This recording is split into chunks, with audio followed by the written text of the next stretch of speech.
nos acompañan en la asignatura del comienzo de hoy. Hoy vamos a comenzar la asignatura de Estado de Juicio en el marco de la especialización de Abogacía del Estado, abogar, en el marco del Cuerpo de Abogados del Estado. Tengo el honor de acompañar al doctor Guillermo Risi, que está presente con nosotros hoy al comienzo de la clase. Y quiero también comenzar con tres breves agradecimientos.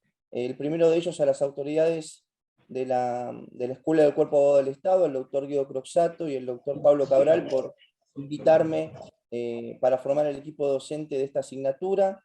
En segundo lugar, a todas las personas que colaboraron con nosotros durante la semana para subir los materiales a la plataforma y subir las consignas que vamos a ir desarrollando en el transcurso de estos 5 encuentros sincrónicos que comienzan el día de hoy. Y bueno, y finalmente a ustedes también, porque soy consciente que son abogados del Estado, es un auditorio especializado, tienen trayectoria en la función pública y un título profesional, así que para mí es un privilegio y un honor poder estar compartiendo el encuentro académico de hoy.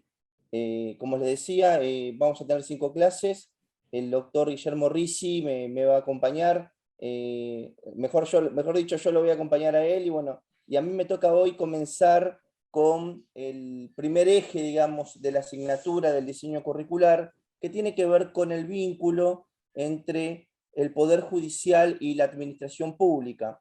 Ahí en los contenidos de la asignatura vamos a encontrar que ese vínculo trabado entre la administración pública y el Poder Judicial va a ser enfocado desde un punto de vista muy particular, que tiene que ver también con la Constitución convencionalizada.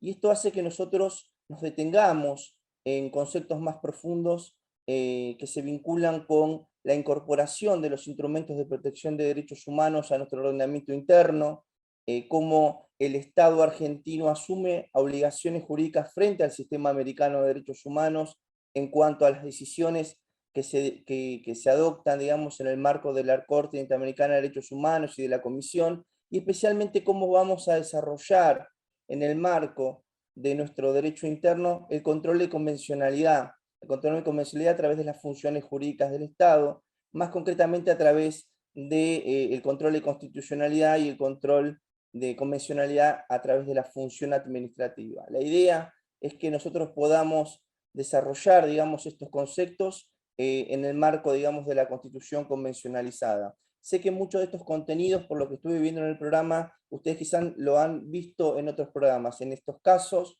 nosotros la idea es recuperar esos conceptos y reforzarlos y, por supuesto, integrarlos al contenido de nuestra materia.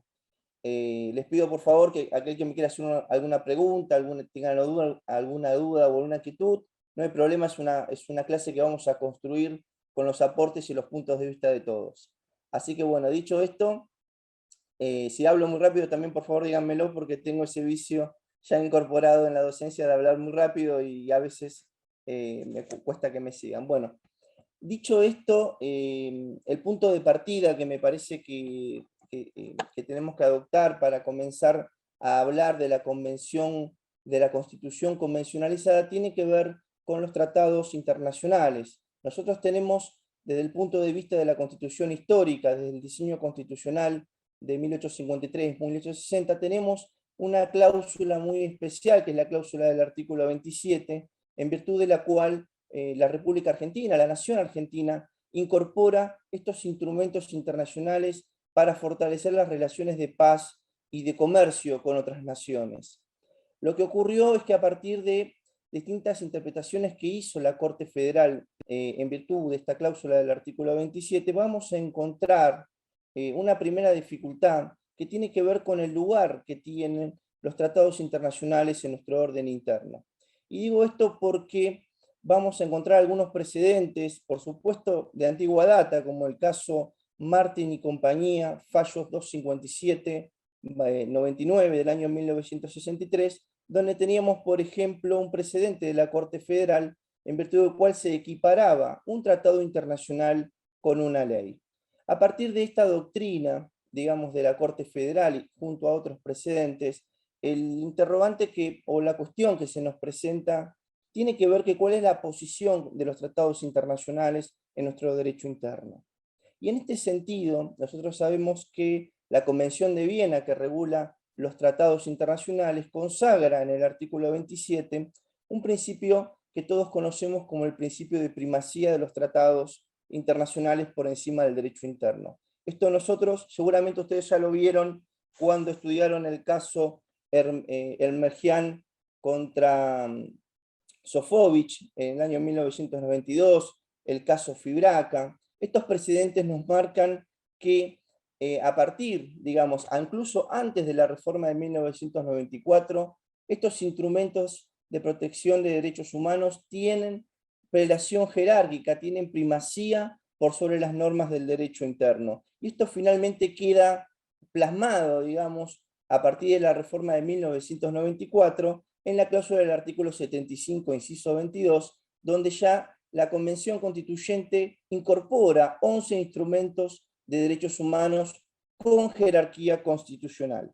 A partir de ahí, a partir de la incorporación de estos instrumentos de protección de derechos humanos con jerarquía constitucional, ya en el artículo 75, inciso 12, se ofrecen, digamos, aparecieron algunas dificultades en orden a que teníamos algunos antecedentes en la jurisprudencia de la Corte Suprema de Justicia de la Nación, que como ustedes saben es el intérprete de la Carta Magna, el último intérprete de nuestra Constitución Nacional, y sus decisiones son vinculantes para los poderes hacia adentro, para los otros órganos que integran el Poder Judicial, así como también tienen un efecto exhortativo hacia otros poderes del Estado. Teníamos algunos antecedentes de la Corte Suprema, como el caso Cabrera, fallo 305-2150, en el cual se indagaba acerca de cuál era la naturaleza jurídica de la ley que incorporaba a nuestro derecho interno un tratado internacional. Y en este sentido me pareció importante traer sobre este tema un precedente de la Corte Federal del año 1995, que es el caso Frites, el caso fallos 318-2513, donde la Corte Suprema de Justicia de la Nación se ocupa de aclarar que la incorporación de un tratado internacional a través de una ley implica lo que ella denomina un acto federal complejo, en el sentido de que para su incorporación interviene tanto de manera secuenciada dentro de la órbita de su competencia, tanto el Poder Ejecutivo como el Poder Legislativo, y esto no puede ser equiparado en modo alguno con el procedimiento deliberativo de formación y sanción de una ley en sentido formal. Entonces acá la Corte de alguna manera ya nos está diciendo que la incorporación de ese tratado internacional implica, que tiene jerarquía constitucional, implica para nosotros un acto federal complejo. Y desde esa perspectiva se incorporaron 3 instrumentos más en el 75, inciso 13, entre ellos la Convención Internacional sobre Desaparición Forzada de Personas, la Convención contra Crímenes de Lesa Humanidad, la Convención contra las Personas con Discapacidad. Todos estos instrumentos, que actualmente son 14, se hicieron a través de este procedimiento o a través de este acto federal complejo en donde intervienen estos dos poderes del Estado, y podemos decir que esos instrumentos gozan de jerarquía constitucional. El último punto que me gustaría tocar en materia de derecho internacional, de los tratados internacionales, es bien, una vez que nosotros sabemos que estos instrumentos tienen jerarquía constitucional y que se incorporan a través de un acto federal complejo, ¿cuál es la naturaleza jurídica? O sea, ¿cuál es el lugar que ocupan dentro de nuestro sistema de fuentes, en nuestro ordenamiento jurídico nacional, ese derecho? Y en este sentido, los instrumentos de protección de derechos humanos con jerarquía constitucional tienen la categoría de derecho federal. Esto lo ha dicho la Corte Suprema de Justicia de la Nación en el caso Méndez Valle, fallos 318, 26, 39. ¿Sí? Voy muy rápido, ¿no? Díganme que sí. Bueno, y les decía, entonces, una vez que incorporamos otros instrumentos de protección de derechos humanos, sí, Virginia, te escucho. Buenas tardes. ¿Cómo es el fallo Méndez qué? Méndez Valle, fallos 318, 26, 39. Yo después le voy a pasar todos los fallos que mencioné, no se preocupen, que tengo un corpus de jurisprudencia que les vamos a a facilitar para que ustedes lo tengan en su biblioteca, junto al material que lo fuimos solicitando. Vieron que yo les envié la publicación oficial de la Corte Interamericana de Derechos Humanos, donde está toda la evolución del tema del control de convencionalidad, más otros instrumentos, pero tampoco queríamos llenarlos de información, sino más que nada facilitarles un material de lectura para poder hacer alguna línea de reflexión en el marco de la clase. Entonces, el último punto, como yo les decía, que quería compartir con ustedes en el encuentro de hoy, en virtud de estos tratados internacionales con jerarquía constitucional que se incorporan a través de un acto federal complejo y que forman parte del derecho federal en virtud de la doctrina de la Corte Federal, es que cuáles son las condiciones de vigencias, las condiciones de exigibilidad para nuestro derecho interno. Y en este sentido, el término condiciones de vigencia, ¿sí?, que está mencionado expresamente en el artículo 75, inciso 22, alude en el marco de una decisión que es el caso Giroldi, que seguramente todos ustedes conocen, del año 1995, fallo 318-514, cuando nosotros incorporamos un tratado internacional de derechos humanos, la condición de vigencia tiene que ver con que nosotros vamos a aplicar expresamente sus disposiciones, pero también vamos a aplicar las decisiones que se dictan en el marco del Sistema Americano de Derechos Humanos por las autoridades de aplicación. En términos más sencillos, las opiniones consultivas de la Corte Interamericana de Derechos Humanos y los dictámenes y los informes de la Comisión, ¿sí? Todo esto hace a las condiciones de vigencia, y esto lo ha dicho expresamente la Corte Federal en el caso Giroldi. Dicho esto que es como un repaso de algunos puntos principales en torno a los tratados internacionales de derechos humanos, el propósito fundamental de la incorporación de los instrumentos de protección de derechos humanos por los estados parte de ese sistema americano tiene que ver con el tema de dotar de efecto útil, ¿sí?, que tengan un efecto útil dentro de nuestro ordenamiento interno. Y a ese efecto, la Convención Americana de Derechos Humanos impone determinadas obligaciones a los estados parte, a los estados que integran ese sistema americano de derechos humanos. Básicamente hay dos obligaciones que me gustaría destacar, que es la obligación de respetar esas disposiciones que están consagradas en el artículo primero, y la segunda, de adoptar todas aquellas medidas necesarias para dotar de operatividad a esos derechos humanos. ¿Sí? Esto está en el artículo 2. Y a esto quiero sumarle también la cláusula de acción positiva del artículo 75, inciso 23 de la Constitución Nacional, donde se le impone, digamos, al legislador la adopción de medidas legislativas para sectores postergados, digamos, en procura de lo que se conoce como igualdad estructural. Y a esto me refiero a la situación de los niños, niñas y adolescentes, a la situación que tienen las personas con discapacidad, los adultos mayores, a la protección integral de la mujer, entre otros sectores vulnerables de la población. Es decir, que para adoptar efecto útil a estos tratados internacionales, los estados asumen voluntariamente cuando se incorporan al sistema americano de derechos humanos estas obligaciones que consisten en respetar, adoptar y promover la vigencia de los derechos fundamentales reconocidos en esos instrumentos. Por supuesto que para interpretar estos instrumentos vamos a tener en cuenta cuáles son las pautas de interpretación del derecho internacional de los derechos humanos, a cuyo efecto vamos a tener presente el principio de progresividad, no regresividad, el principio pro homine, el valor de la dignidad humana y el principio a favor de Vitatis. Todo esto teniendo en cuenta que el centro por donde gira todo el sistema americano de derechos humanos tiene que ver con la centralidad de la persona humana. Ahora bien, ¿qué ocurriría si dentro de nuestro sistema se adoptaría una decisión por parte de los poderes públicos que sea inconsistente con el objeto, con la finalidad y con la interpretación de estos instrumentos internacionales de derechos humanos, y se privaría o se neutralizaría el efecto útil de estos instrumentos? A este efecto, nosotros tenemos que tener presente que uno de los órganos rectores del sistema americano de derechos humanos es la Corte Interamericana de Derechos Humanos. La Corte Interamericana de Derechos Humanos tiene básicamente 4 competencias. Tiene una competencia de naturaleza consultiva, que está consagrada en el artículo 64 de la Convención Americana de Derechos Humanos, en virtud del cual se determina o se define el alcance de algunas de las disposiciones del Pacto de San José de Costa Rica.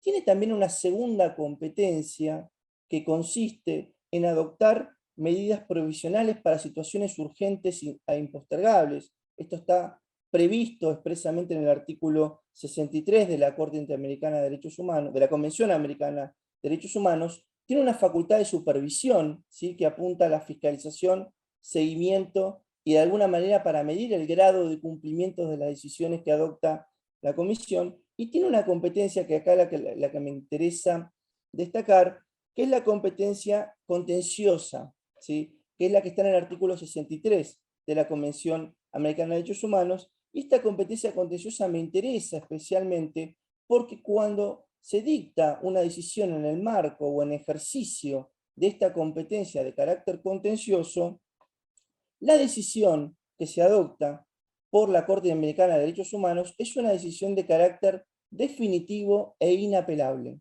¿sí? Esto significa que el Estado tiene el deber jurídico, ¿sí?, de cumplir con esa decisión que pasa, dictada en sede internacional y que tiene cosa juzgada internacional, es decir, que tiene un deber jurídico bajo percibimiento de lo que se conoce como responsabilidad internacional del Estado. Ahora, la cuestión que se nos presenta es si esta decisión, ¿sí?, si esta decisión adoptada en el marco de la competencia contenciosa prevista en el artículo 63 de la Convención Americana de Derechos Humanos, puede expandir, puede extender sus efectos hacia otros estados que no fueron parte del caso contencioso, ¿sí? Y en este sentido, ¿sí?, quiero destacar dos decisiones de la Corte Suprema de Justicia de la Nación, ¿sí?, relativamente recientes y cercanas en el tiempo. La primera de ellas es el caso Rodríguez Pereira. El caso Rodríguez Pereira es del año 2012, ¿sí? Ahí este caso lo tenemos que poner en contexto, como toda decisión de la Corte, porque se estaba discutiendo por ese entonces el proyecto del Código Civil y Comercial y la posibilidad de una ley de responsabilidad del Estado.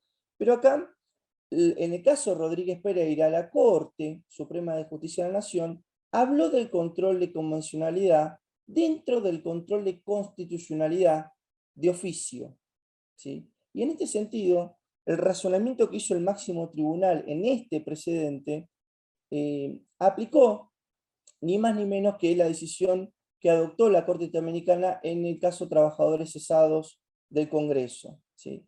Y de alguna manera, ¿sí?, de alguna manera fijó que el valor de esas decisiones tienen una pauta, o sea, operan como una pauta de interpretación que guían la decisión de las autoridades públicas que forman parte del sistema americano. Esto está en fallos 335, 2333, ¿sí? Y otro fallo que se suma a este es el fallo Carranza, ¿sí?, del año 2013, ¿sí?, en el cual la Corte, en el precedente 336-1024, también suma a las opiniones consultivas de la Corte Interamericana de Derechos Humanos los informes y las recomendaciones de la Comisión. Es decir, ¿sí?, a partir de estos dos precedentes concretos de la Corte Federal, van a ser vinculantes, ¿sí?, o van a tener un valor para nosotros, tanto las opiniones consultivas de la Corte Interamericana de Derechos Humanos como los informes y las recomendaciones de la Comisión, ¿sí? Todo esto, entiende nuestro máximo tribunal, dota de efectividad y de utilidad a todo el sistema americano de derechos humanos, ¿sí? ¿Cómo vamos hasta acá, chicos? ¿Vamos bien o voy muy rápido? ¿Se entiende? ¿No se entiende? ¿Me siguen? ¿Bien? Bueno, ahí me quedo con Juan Cruz que levantó el pulgar bien alto. Seguimos, chicos. Entonces, fíjense, empezamos hablando de los tratados, ahora nos metimos ya en el sistema americano y ahora tenemos que hablar del tema que para mí es clave para entender la locución constitución convencionalizada que nos menciona el programa, que tiene que ver con el control de convencionalidad. El control de convencionalidad, conceptualmente, ¿sí? Una aproximación al control de convencionalidad, tiene que ver con un juicio de compatibilidad, ¿sí? Entre el derecho interno y el derecho internacional de los derechos humanos. Ahora bien, este juicio de compatibilidad implica que nosotros armonicemos y sistematicemos, ¿sí?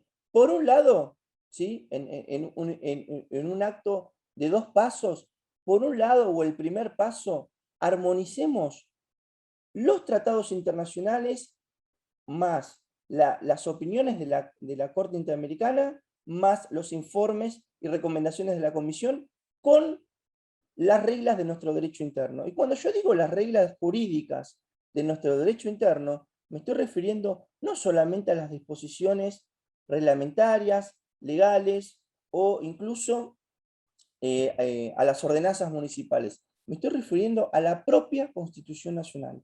¿Sí? Es decir, no todas las reglas de nuestro derecho interno va a pasar por el tamiz del control de convencionalidad, de este juicio de compatibilidad que ya vamos a ver cómo lo vamos a hacer, pero yo quiero quedarme con esta idea de que es un juicio que busca de alguna manera armonizar y sistematizar el derecho internacional de derechos humanos, ¿sí? Con todo lo que venimos explicando con nuestro derecho interno, ¿sí?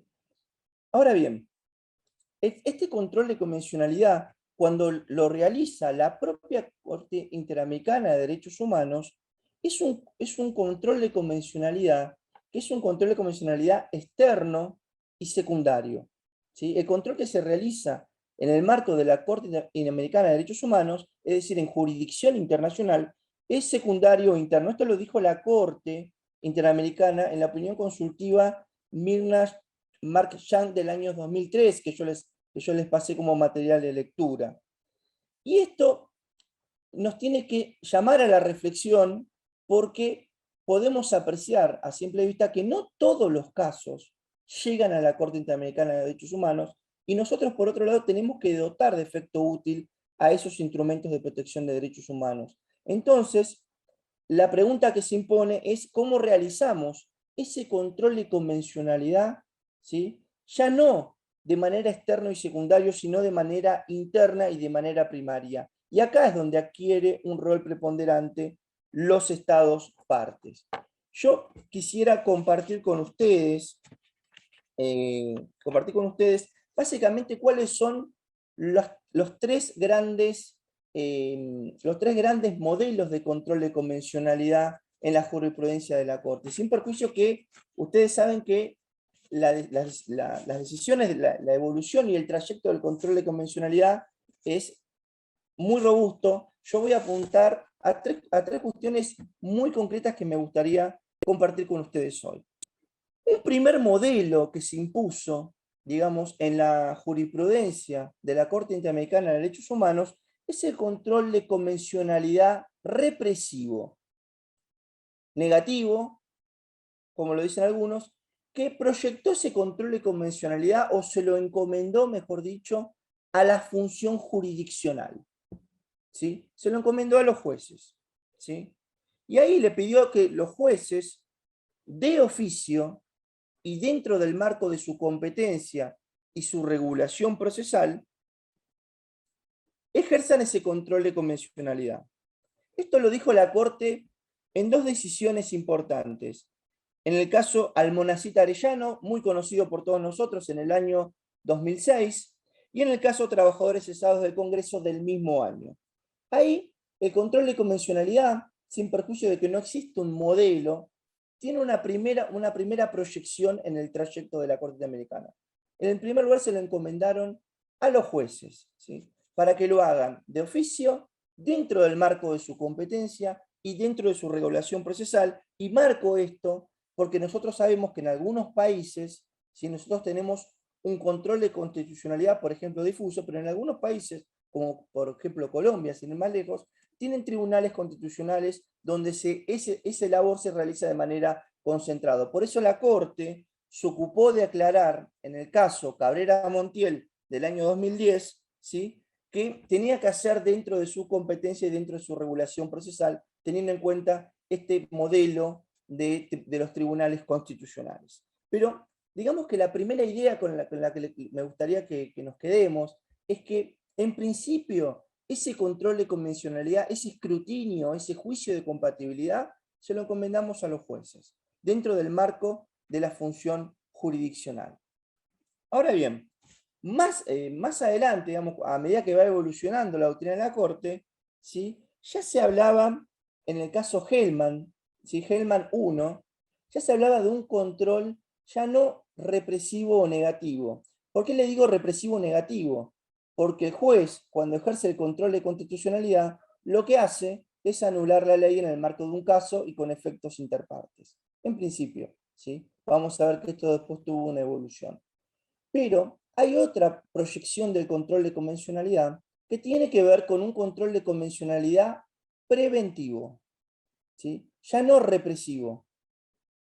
El control de convencionalidad represivo aparece en la opinión consultiva del caso Hellman 1, donde la Corte Interamericana ya dice que no solamente son los jueces, sino también las otras autoridades públicas, ¿sí? Y dentro del marco del control de convencionalidad preventivo, muchos autores de derecho constitucional y algunos de derecho administrativo hablan de que hay un control de convencionalidad, por ejemplo, en la órbita del Ministerio Público, ¿sí? La ley orgánica del Ministerio Público, tanto la ley 24946 como la ley 27148, hablan de un deber preventivo de custodia de la legalidad, ¿sí?, y de respeto a los derechos humanos. Algunos encuentran en estos organismos la posibilidad de hacer un control preventivo de convencionalidad, ¿sí? Pero ya salimos de esa función jurisdiccional para proyectarnos en la función de un organismo extrapoder, como puede ser un ministerio público, o del poder legislativo, ¿sí?, antes de sancionar una ley de rango formal. Y finalmente, en la tercera proyección, ¿sí?, que es la que me interesa para la clase de hoy, porque estamos hablando de los vínculos entre el Poder Judicial y la Administración, tiene que ver con la posibilidad, ¿sí? Hablamos de la posibilidad de que haya un control de convencionalidad, ¿sí?, constructivo, o algunos llaman armonizante, ¿sí? Porque ya este control de convencionalidad podría realizarlo también las autoridades que ejercen la función administrativa, ¿sí? Y lo Una, harían. una pregunta. Sí, ¿Es un Mariana. ejemplo de este tercer modelo, quizás, o no sé si el segundo, la modificación del código en los primeros artículos que dice que todo debe ser interpretado a la luz de los tratados? Sí, incluso, Mariana, me viene muy bien tu ejemplo, Mariana, te agradezco tu intervención, porque el título preliminar del Código Civil y Comercial Unificado, artículo 1 y 2, habla efectivamente de esto que dice Mariana. Ya no se trata solo de interpretar la ley, se trata de que el proceso hermenéutico sea compatible con la ley, pero esa ley en perspectiva a la Constitución Nacional, a los tratados internacionales, a los principios generales del derecho, ¿sí? Recordemos que ese título preliminar que nos mencionó muy amablemente Mariana, recién yo le iba a decir, Mariana, me spoilaste, rige para todos los casos, para toda resolución de los casos jurídicos y trasciende el derecho común para proyectarse en la órbita del derecho público. Ahí, en el control constructivo de convencionalidad, es el control que puede llegar a ser la autoridad que ejerce la función administrativa, ¿sí? Y es acá donde vemos quizás un desarrollo interesante por parte de la jurisprudencia del máximo tribunal, por ejemplo, cuando en el caso Astorga Brach nos hablan de tutela administrativa efectiva, trayendo el artículo 8 de la Convención Americana de Derechos Humanos y haciendo algunas adaptaciones. El caso del plazo razonable para el procedimiento administrativo con el caso Lossiser o Bonderaron, procedimientos administrativos que duran 21 o 23 años, donde tenemos que ver que muchas veces la sustanciación de este cauce primario, ¿sí?, en el marco de la función administrativa, conspira contra el ejercicio efectivo de los derechos fundamentales. O también podemos hablar de motivación, en el caso de la motivación de los actos estatales, ¿sí?, también un control de convencionalidad dentro de los elementos reglados del acto administrativo, como por ejemplo la causa como antecedente de derecho, y a partir de ahí proyectarlos hacia otras funciones. Pero bueno, ahora vamos a ver algunas modulaciones, Mariana, de estos controles convencionales. Simplemente los quiero presentar para que tengamos como idea, digamos, de que este control de convencionalidad no se agota únicamente en el ejercicio de la función jurisdiccional, ¿sí? No se agota únicamente en la labor en el marco de un caso, cuando declara la inaplicabilidad de una norma en el marco de un caso, sino también que esto se puede extender, ¿sí?, según la doctrina de la propia Corte Interamericana de Derechos Humanos, al Poder Legislativo, al Poder Ejecutivo, ¿sí? Incluso, algunos hablan a los entes públicos estatales que tienen cometidos públicos por delegación formal del legislador.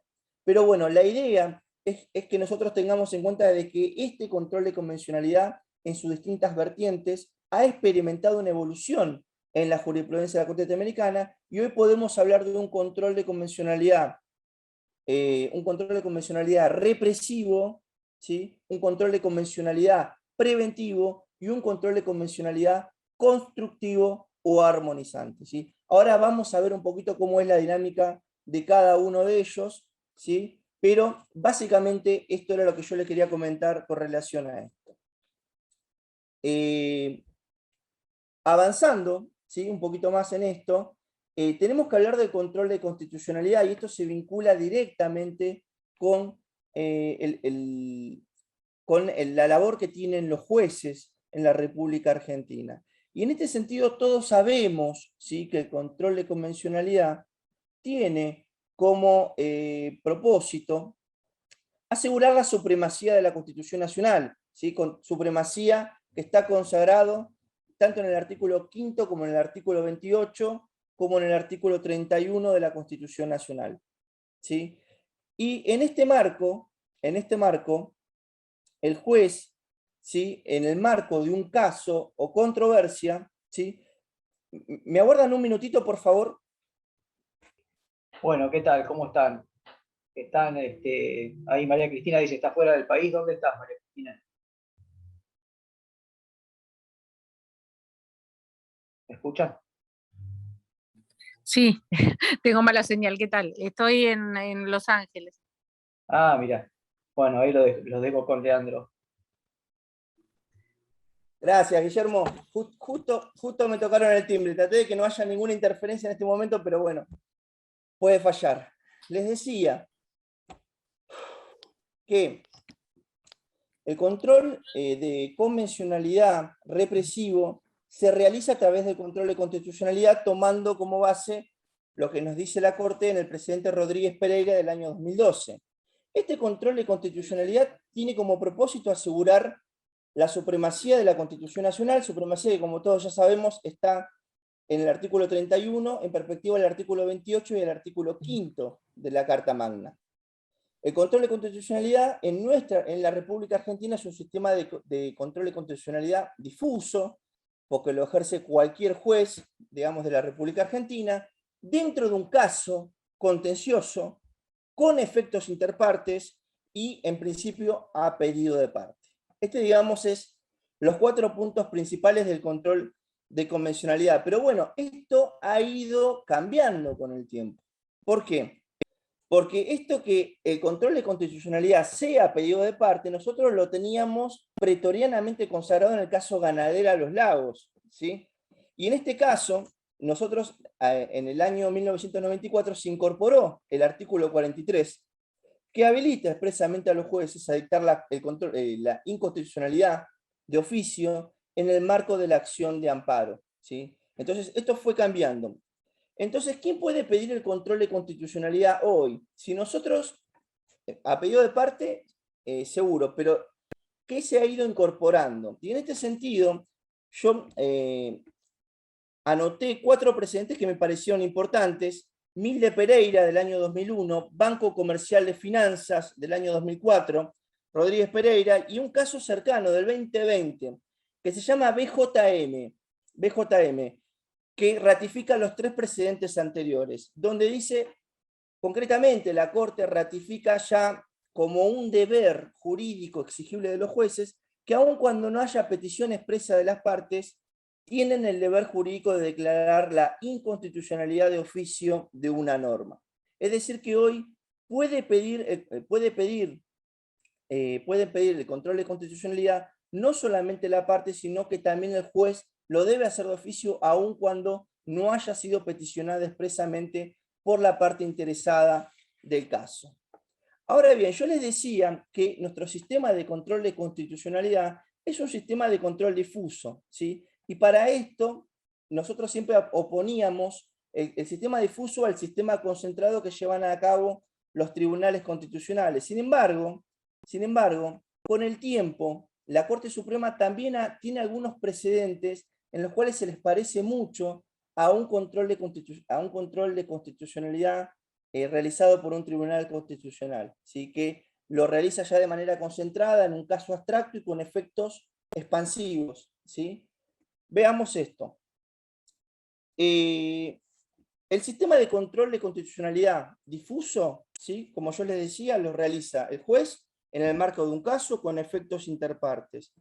En el caso de un control de constitucionalidad realizado de manera concentrado, ¿sí? Como ocurrió, por ejemplo, en Francia, ahí se puede declarar ese control de constitucionalidad de manera abstracta, tiene efectos erga omnes, ¿sí? Y lo realiza un órgano especializado que es el Tribunal Constitucional. Para estudiar este tema del control de constitucionalidad, me pareció interesante tener 3 dimensiones de este control de constitucionalidad. Una dimensión histórica, ¿sí? Que tiene que ver con el origen o la génesis que todos ya conocemos de este control de constitucionalidad, que está en el caso Marbury versus Madison en Estados Unidos, ¿sí? Una segunda dimensión, que es una dimensión de carácter práctico, que apunta a ver cuál es la dinámica que tiene el control de constitucionalidad, y una dimensión sustancial que ya apunta concretamente a la operatividad del principio de razonabilidad como estándar de control de las decisiones del Estado. En este sentido, cuando yo hablo de control de razonabilidad, ¿sí? Me interesa destacar lo que se conoce como proporcionalidad. ¿Por qué digo esto? Porque en la proporcionalidad se hace un juicio de ponderación, un balance entre los costos y beneficios que implica restringir un derecho fundamental.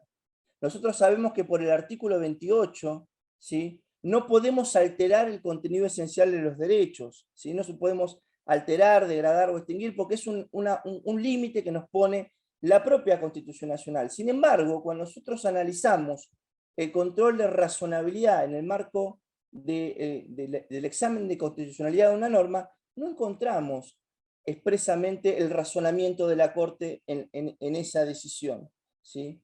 Es más, hay en algunos casos, muy poquitos, como el caso Clarín, Anadón, Intercorp, donde encontramos este razonamiento expreso que yo quiero compartir con ustedes ahora. El control de constitucionalidad también nos trae el debate de quién tiene la legitimidad, ¿sí? En un sistema como el nuestro, que el artículo 1 nos dice expresamente que estamos en nuestra forma, es un sistema representativo, republicano y federal, y que la legitimidad democrática reside en los poderes representativos, en el Congreso de la Nación. Sin embargo, vemos que muchas veces, a través del control de constitucionalidad y vía aplicación del estándar de razonabilidad, también se controlan las decisiones que hacen a políticas públicas, a ejecución de políticas públicas del Estado. Entonces acá está latente, digamos, ese debate de cuál es el tema de la legitimidad. Está claro que la Constitución Nacional le da la legitimidad democrática que está de alguna manera respaldada por el sufragio tanto activo como pasivo de la población, en un cuerpo representativo que es el Congreso de la Nación, y que tanto el poder ejecutivo como el poder legislativo son poderes políticos. Nosotros no elegimos a los jueces, y las decisiones que se adoptan en el marco de ese control de constitucionalidad, en principio deberían estar circunscritas al marco del caso. Por eso marqué mucho el tema de los efectos interpartes. Sin embargo, uno puede leer en la jurisprudencia de la Corte Suprema de Justicia de la Nación que muchas veces la Corte emite pronunciamientos, ¿sí? que hacen a dos temas que están ahí dentro de la agenda del Poder Judicial. Uno son los procesos políticos democráticos y otros son la protección de las minorías. En el tema de procesos políticos democráticos, sí hay un caso muy interesante que es el caso del Colegio de Abogados de Tucumán, ¿sí? Donde ahí la Corte Suprema, sin caso, porque no había legitimación, no había caso, se pronunció sobre la constitucionalidad de la reforma constitucional ahí en la provincia de Tucumán. Y en la protección de minorías, y ahí sí me gustaría profundizar un poquito más, hay una elaboración de dos doctrinas que son interesantes, que tienen que ver con las categorías sospechosas de discriminación que hacen a la presunción de inconstitucionalidad de las normas.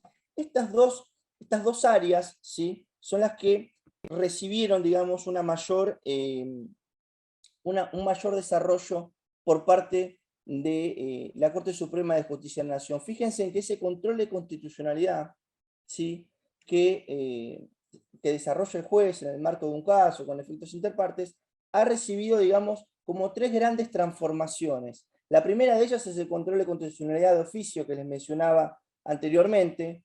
La segunda, los procesos colectivos, ¿sí? Y la tercera tiene que ver con las categorías sospechosas de discriminación. Estos desarrollos, de alguna manera, fijan nuevos contornos o una nueva fisonomía en el marco de control de constitucionalidad. Y en este sentido quería compartir con ustedes el tema de las categorías sospechosas de discriminación, lo que se conoce como las normas con presunción de inconstitucionalidad. Hay tres precedentes emblemáticos, que es el caso Gokchau, el caso Mantecón Valdés y el caso Pérez Ortega, ¿sí? donde la Corte diseña, digamos, un estándar de razonabilidad más riguroso, un escrutinio más estricto, ¿sí? para controlar la validez de una norma. ¿Qué pasa en estas normas? En estas normas, dentro del diseño de la ley, tenemos una categoría expresa, digamos, que de alguna manera entra en conflicto con el principio de igualdad y no discriminación que están reconocidos en los instrumentos internacionales de derechos humanos. Les pongo el caso Gokchau, ¿sí? de una persona que quería ingresar al Poder Judicial de la Ciudad de Buenos Aires, que se postulaba para la cobertura de un cargo de secretaria del juzgado. Ahí la Corte elabora, ¿sí? un test de razonabilidad más riguroso. Fíjense, nosotros en un test normal de razonabilidad, ¿qué vamos a medir? Vamos a medir la idoneidad, ¿sí? los fines perseguidos, ¿sí? la necesidad, ¿sí? los medios que vamos a utilizar para restringir los derechos y la proporcionalidad, la adecuación entre los fines y los medios utilizados. A grandes rasgos. ¿Cómo va a ser este test de razonabilidad a la luz de esta doctrina de las categorías sospechosas de discriminación? Bueno, cuando yo hable de fin, me voy a referir a fines esenciales del Estado, ¿sí? Por ejemplo, en el caso de Gokchau, ¿sí? esta persona no iba a ejercer la función jurisdiccional. Iba a ser un cargo auxiliar del ejercicio de la magistratura. Por lo tanto, ahí no había fines esenciales del Estado en los términos que postuló la Corte. En cuanto a los medios, ¿sí? yo no estoy hablando de medios más convenientes o relación de medios afines, estoy hablando de medios en este test, medios que menos restrinjan el contenido esencial de los derechos fundamentales. En este caso, que era un caso de acceso a la función pública en la órbita del Poder Judicial, estaba claro que, que no se había cumplido con este estándar en la medida en que la única posibilidad que le daban a esta persona era directamente no presentarse al concurso, donde instancia que, como todos ustedes saben, se pondera la idoneidad para el acceso a los cargos de la función pública, ¿sí? Entonces, en este caso, le pondríamos una cruz porque no satisface, digamos, este estándar de medios menos restrictivos al contenido de los derechos fundamentales en juego, ¿sí? Y finalmente, en el tema de la proporcionalidad, es una proporcionalidad en sentido estricto. ¿En qué sentido digo esto? En el sentido de que esa restricción del derecho fundamental, en el caso de esta persona, el derecho de acceso a la función pública, tenía que estar enderezada, ¿sí?, de manera eficiente, de manera eficaz, a ese fin esencial del Estado, estándar que tampoco se daba en el caso concreto. Esto podía haber quedado como un precedente aislado en el tiempo, sin suerte de continuidad, pero la Corte en el año 2008, en el caso Pérez Ortega, ¿sí?, ratificó lo que había dicho en el caso Evelyn Gauchau. ¿Por qué? En este caso se trataba de una persona que quería ocupar el cargo, escuchen bien esto, auxiliar de biblioteca en la Corte Suprema de Justicia de la Nación. La pregunta que se imponía era la misma: ¿es necesario la condición de nacionalidad para ocupar un cargo de auxiliar de biblioteca en la Corte Suprema de Justicia de la Nación?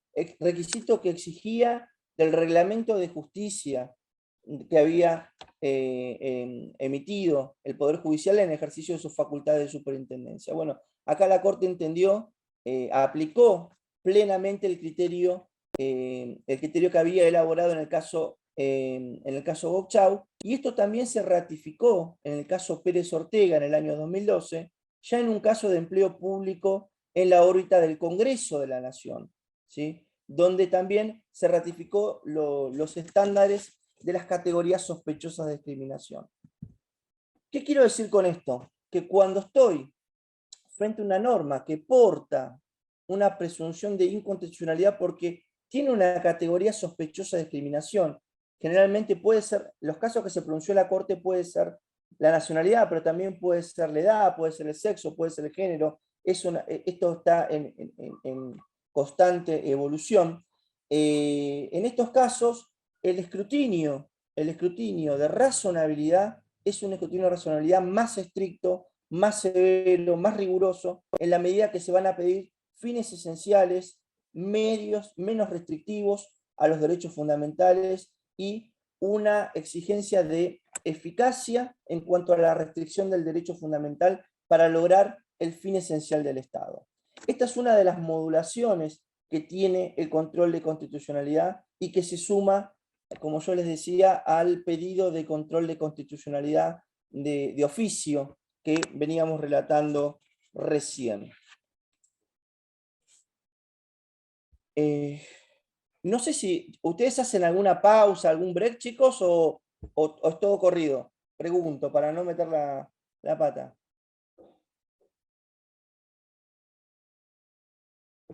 Perfecto. Continúo entonces, chicos. Continúo con este control de constitucionalidad. Les decía entonces que el tema de la razonabilidad hace a la dimensión sustantiva del control de constitucionalidad. Ahí, sí, nosotros tenemos que ver que hay distintos niveles en el control en el control de la razonabilidad, que a veces se habla de controles débiles, por ejemplo, cuando solamente hay una relación de medios afines, ¿sí? O también se puede hablar de un control de razonabilidad, ¿sí?, medio, cuando de alguna manera la restricción del derecho en alguna manera contribuye al fin logrado por el Estado.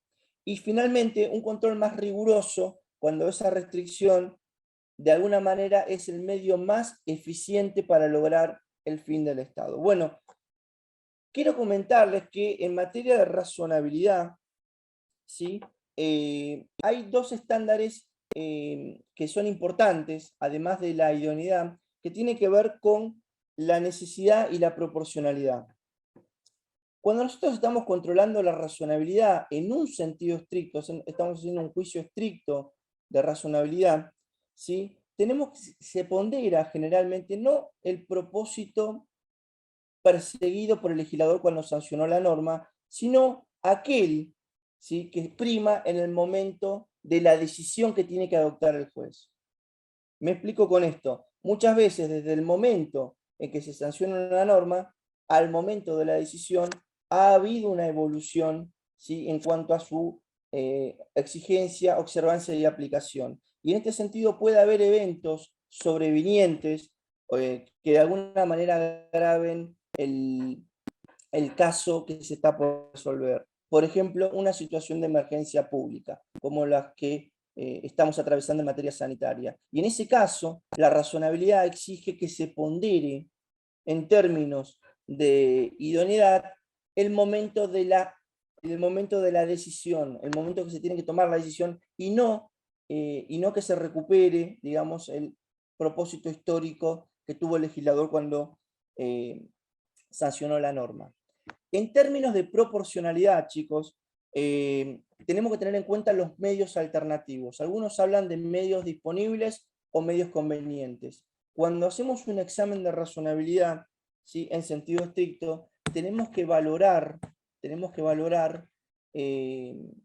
los medios alternativos para lograr ese fin, ¿sí? Y de la misma manera, tenemos que valorar los medios alternativos al momento de la decisión, ¿sí?, no al momento de que fueron emitidos.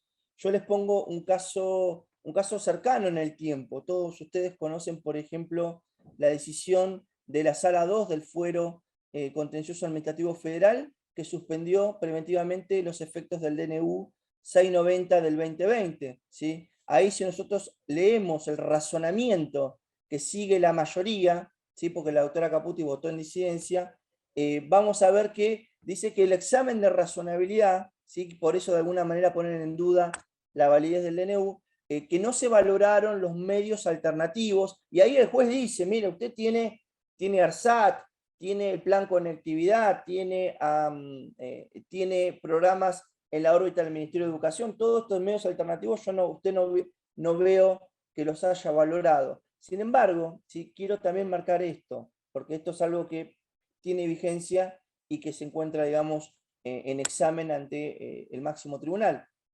Cuando yo hablo de medios alternativos y el juez me dice cuál es el medio alternativo que yo tengo que elegir, también tenemos que ver cuál es la frontera que existe en invadir la esfera que tienen los poderes políticos cuando ejecutan políticas públicas que están diseñadas por el legislador. Recordemos el caso Kirby Castro en materia de políticas públicas. Diseña el legislador, ejecuta el poder ejecutivo y controla el poder judicial, ¿sí? Ahora, la ejecución por parte del poder ejecutivo implica también un juicio de oportunidad, un juicio que hace a la ejecución de esa política pública. Digo esto porque pude visualizar esto en las decisiones recientes, del DNU 690-2020. Bien, entonces, volviendo al tema de la dimensión sustancial y a la idoneidad, adecuación y proporcionalidad, ¿sí?, podemos ver, ¿sí?, que en materia de razonabilidad tenemos como un control más amplio, ¿sí?, un control que apunta de alguna medida a valorar la constitucionalidad desde un punto de vista de la aceptabilidad social, y tenemos uno más estricto que se detiene ya en estándares concretos de idoneidad, necesidad y proporcionalidad, y en algunos casos, como le marcaba recién en el decreto 690 del 2020, en la relación de medios afines para valorar esa decisión pública. En materia de dimensión, yo les decía también, les hablaba de una dimensión práctica, digamos, del control de constitucionalidad, y en este sentido tenemos que valorar el control de constitucionalidad desde el punto de vista del rol que tiene en una sociedad democrática, ¿sí? Donde hay conflictos jurídicos. Sí, Gabriel, te escucho. Sí, ¿qué tal? Buenas tardes. Le Buenas quería tardes. hacer una consulta porque en ese caso puntual donde se discutía la validez del DNU 690, Eh, el tema de la razonabilidad fue traído como uno de los agravios que invocó la empresa. Entonces, en ese punto, si una de las partes justamente cuestiona la medida, alegando la falta de razonabilidad de la medida, el juez en su solución, ¿hasta dónde puede avanzar? Porque en definitiva ese Mirá, agravio lo tendría que tratar. Mirá, te Y comento, Gabriel, yo sí, justamente en ese caso, cuando salió el decreto 2020 y se declaró servicio público a Internet, telefonía móvil, televisión por cable y comunicaciones, me pidieron que haga un comentario al decreto 690, y ese comentario que yo hice en su momento lo tomó el fiscal que intervino en ese caso y reprodujo los argumentos. Yo te digo el razonamiento que para mí que hace la sala 2, para mí prescinde en el sentido de ponderar que el DNU, digamos, es un DNU dictado en el marco de una emergencia pública. Nosotros teníamos casos, por ejemplo, a Sebal Polaki, el caso, el caso Guida y el caso Tobar, donde son decretos de necesidad de urgencia dictados en el marco de emergencias públicas, donde están satisfechos los estándares exigidos en el anterior inciso 3 de urgencia, ¿sí? Y de necesidad que fueron fijados en el caso Verocchi y en el caso Consumidores Argentinos, ¿sí? ¿Por qué te digo esto? Porque para mí la validez, y aparte, en este caso concreto, ya había pasado por el control parlamentario de la Comisión Bicameral Permanente en el marco de la Ley 2622. Es decir, que desde el punto de vista sustantivo, ¿sí? Desde el punto de vista formal, el DNU era válido, y la presunción de validez implica presunción de razonabilidad. Por lo tanto, yo en ese sentido me aparto del razonamiento de la sala 2 y estoy más cerca del razonamiento de la doctora Caputi. Y te digo más, se aplicó una medida suspensiva, esto lo van a ver con profundidad, no quiero adelantarme al tema de medidas cautelares que van a ver con profundidad con el doctor Guillermo Risi, que tengo el honor de que me acompañe en la clase de hoy. La medida suspensiva, el artículo 13, exige también el estándar de verosimilitud de la ilegitimidad, ¿sí? La ilegitimidad tiene que ser manifiesta, tiene que ser ostensible, y en este caso no era evidente que ese DNU sea inválido. Por lo tanto, lo de la razonabilidad, comparto con vos, y también comparto con vos que es una decisión que de alguna manera es cuestionable y de hecho tampoco se da ya por la propia composición que tiene ese tribunal para la doctora Caputi, tampoco se da el peligro en la demora. Así que podemos estar hablando en esto de tutela cautelar, pero yo me iba más a lo sustantivo, Gabriel, por el tema de la presunción de validez del DNU, por los controles que tuvo, por los requisitos exigidos en la Constitución Nacional y también por el tema del control parlamentario. Pero bueno, no me quiero meter con este tema porque por ahí, Guillermo, vos lo vas a abordar más adelante, pero me pareció importante para marcar el tema de la razonabilidad en el control de una norma, porque ahí perfecto. la sala 2 claramente marca cuáles son los medios alternativos que a criterio de ellos estarían faltando, digamos, en la decisión del decreto 690 del 2020. Así que, Gabriel, no sé si te contesté la pregunta o agregué más confusión al interrogante, No, no, sí, pero sí, sí, sí, sí, sí, es un me tema de quedó. por sí muy interesante Sí. y me llevaría más tiempo desarrollarlo, pero bueno, eso básicamente lo que te quería comentar. Quería Muchas continuar, gracias. no, por favor, quería continuar con esto de control de constitucionalidad para comentarles, digamos, que hay algunas tendencias actuales en la Corte Suprema de Justicia de la Nación. Esto venía por el tema de la dimensión práctica. Perdón que quiero terminar con esto. Yo les decía que la dimensión práctica del control de constitucionalidad, ¿sí? estaba vinculada, estaba íntimamente relacionada con el rol que tenemos en una sociedad democrática, con la complejidad de los conflictos, con demandas sociales insatisfechas, ¿sí? Y con la judicialización de la política. No paso por alto estos aspectos que sé que están presentes en el marco de la decisión, pero quiero detenerme en la dimensión sustantiva que es desde ahí donde técnicamente se revisan las decisiones del Poder Ejecutivo Nacional.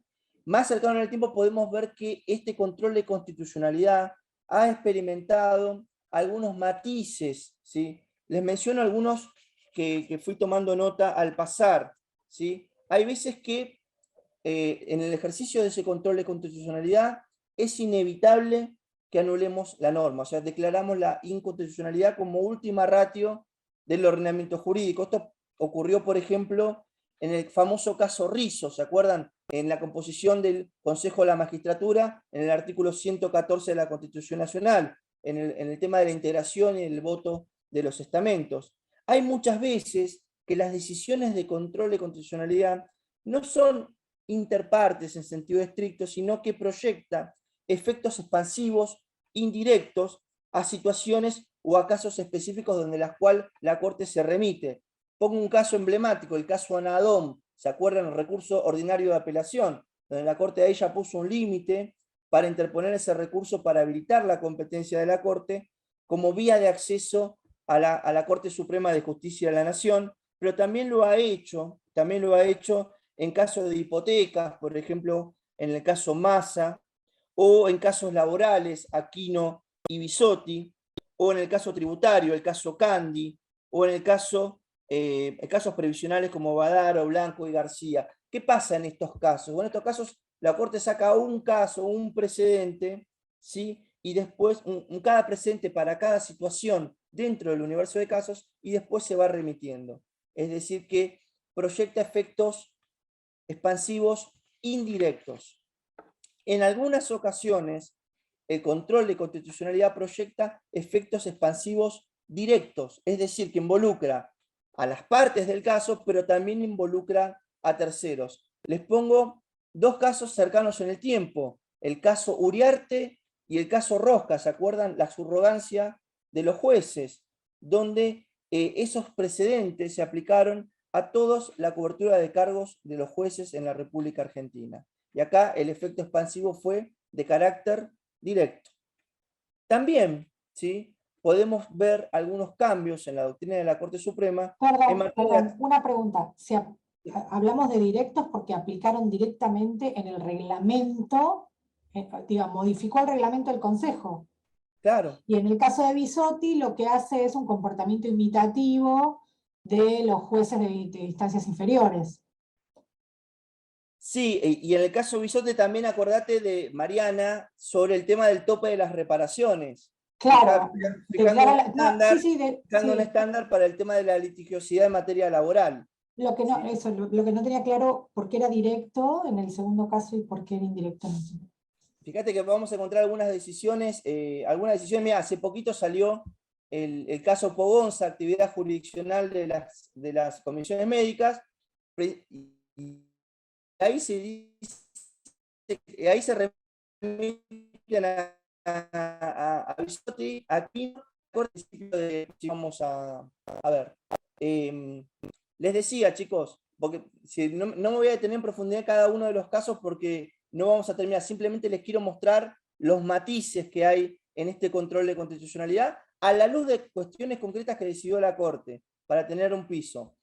Les decía las acciones directas de inconstitucionalidad, ¿sí? Acá la Corte, chicos, rediseña la noción de caso. Vieron que el litigio adversarial, el litigio clásico, era el litigio entre partes, eran derechos subjetivos, situaciones exclusivas y excluyentes, ¿sí?, de cada uno que configuraban el agravio del caso, ¿sí?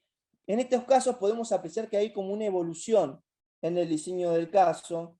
¿Por qué? Porque en el caso, por ejemplo, un caso cercano en el tiempo es el caso de Barrick.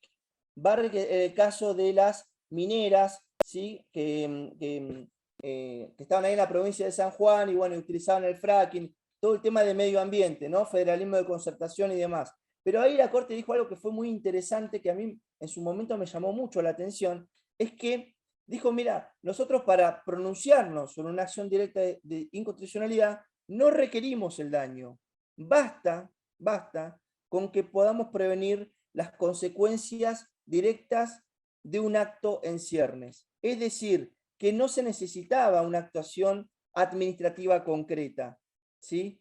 Y además, ya en el voto de la doctora Hayton de Lonasco y el doctor Rosenkrantz, ya se habla no solamente de que no necesitamos una actuación en concreta, sino que dice que bastaría ponderar el mero contexto normativo, es decir, que es mucho más amplio para pronunciarse. Es decir, ¿por qué les marco esto? Ya no necesitamos en algunos derechos un agravio diferenciado del resto de la comunidad. Basta con que se den estas circunstancias. Hay como un rediseño del tema de la noción de caso cuando está en juego un derecho de incidencia colectiva como lo es el medio ambiente. Ustedes saben que la cláusula ambiental, el artículo 41, de alguna manera es una materia que requiere de un federalismo de concertación entre las provincias y la nación para llevar adelante la implementación de una política pública en esa materia, ¿no? Y finalmente llegamos a las sentencias colectivas, ¿sí? Ya los efectos no son interpartes. Ya tenemos, a partir del precedente Alavi del año 2009, tenemos las acciones de clase vía pretoriana, con todo lo que ustedes me puedan decir, pero tenemos, a partir, yo diría del caso Alavi, tenemos los procesos colectivos, donde ya tenemos un litigio que no es clásico o adversarial, es un litigio estratégico, un litigio estructural, un litigio donde hay un estado de cosas inconstitucional. Piensen ustedes en la limpieza del caso Beatriz Mendoza, la limpieza del riachuelo, el caso CEPIS, control de razonabilidad de las tarifas de los servicios públicos. Bueno, acá tenemos nuevos legitimados. Ingresa el Defensor del Pueblo de la Nación, ingresan las asociaciones con objeto específico, y tenemos un diseño de parte del Poder Judicial distinto para este tipo de litigios, donde necesitamos distinguir dos tipos de legitimaciones, ¿sí? Lo que se conoce como bienes colectivos, ¿sí? Que son bienes que están en cabeza de la sociedad, que son indivisibles y que no tienen necesariamente un carácter económico, ¿sí? Como el caso Beatriz Mendoza, por ejemplo, o el caso Barrick, ¿sí? Donde ahí lo que procuramos es, de alguna manera, dar cumplimiento, digamos, cumplir esto que nosotros ya teníamos incorporados del caso Siricot, de que a cada derecho le corresponde una garantía. Bueno, los procesos colectivos tienden a asegurar el acceso a la jurisdicción en estos casos. Y después tenemos más cercano en el tiempo, en el caso Alavi, caso Padec, también Salas, ¿sí? Por supuesto, Cintia, tenemos lo que se conoce como interés jurídico homogéneo. El interés jurídico homogéneo es un nuevo título de legitimación donde el derecho de incidencia colectiva, el bien jurídico tutelado, es divisible, ¿sí? Es divisible porque está en cabeza de una clase, tiene carácter económico, ¿sí? Y lo que se requiere, digamos, es de la conformación de una clase a partir de un hecho generador común, y acá va la particularidad. La sentencia, ¿sí? Tiene efectos erga omnes o cosa juzgada expansiva, se va a expandir hacia toda la clase. ¿Y qué permite este tipo de diseños de herramientas de litigio estratégico o estructural? Bueno, permiten resolver una pluralidad de litigios a través de un solo proceso, ¿sí? Y de alguna manera también darle efectividad a estos derechos de incidencia colectiva, que a partir de 1994 lo tenemos en el nuevo capítulo de Derechos y Garantías de la Constitución Nacional. Y además pensar que las soluciones que nos ofrecían el litigio, ya te doy la palabra, Natalia, el litigio clásico, digamos, eran insuficientes porque aquellos pequeños daños quedaban insatisfechos. Te escucho, Natalia. Discúlpame que no te pude dar inmediatamente la palabra. Ahí Natalia había levantado la mano.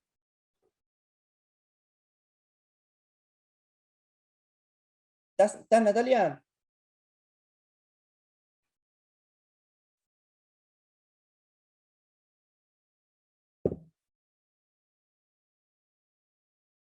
Bueno, la perdimos, evidentemente. Pero bueno, cualquier cosa, Natalia, interrumpime, no hay problema. Entonces les decía, como les estaba contando recién, miren todas las modulaciones que tuvo el control de constitucionalidad. Y finalmente, el caso, lo que a mí la última tendencia que me pareció la más llamativa es el pronunciamiento del control de constitucionalidad en aquellos casos que han devenido abstractos, ¿sí? Aquellos casos donde no hay un agravio actual, concreto, de la parte. Y acá no tengo caso y la decisión me impacta para casos futuros. Por eso algunos lo llaman doctrina de la reiteración, ¿sí? Y el caso que les puedo dar, para no meterle de clases presenciales, que es muy polémico, y no nos vamos a ir acá, es el caso Ríos, el caso Bussi en materia electoral, el caso Fall, ¿sí? Y el caso Bahamondes de transfusión de sangre. Bueno, estos casos tienen la particularidad de que el caso devino abstracto, y sin embargo la Corte entiende que se tiene que expedir para evitar que eso se produzca en el futuro. Es decir, que prescinde de un caso concreto. Después tenemos otros casos también más interesantes, donde ya no tenemos, dentro del contexto constitucional, no tenemos un hecho en ciernes concreto. Lo que tenemos son prácticas y son hechos. Y acá me quiero referir rápidamente a los casos de discriminación encubierta, ¿sí? Al caso Castillo, ¿se acuerdan? El caso de la educación religiosa en la provincia de Salta, ¿sí? Donde teníamos una norma, ¿sí? Que mirada de manera abstracta y sin aplicación era una norma perfectamente válida. Sin embargo, en la práctica y en los hechos se mostraba un trato desigualitario que vulneraba de alguna manera la libertad de culto garantizada en la Constitución Nacional. Este caso es interesante porque vieron que yo les hablaba sobre las categorías sospechosas de discriminación, ¿sí? donde había una presunción de constitucionalidad expresa. Bueno, en el caso Castillo tenemos categorías sospechosas de discriminación encubiertas.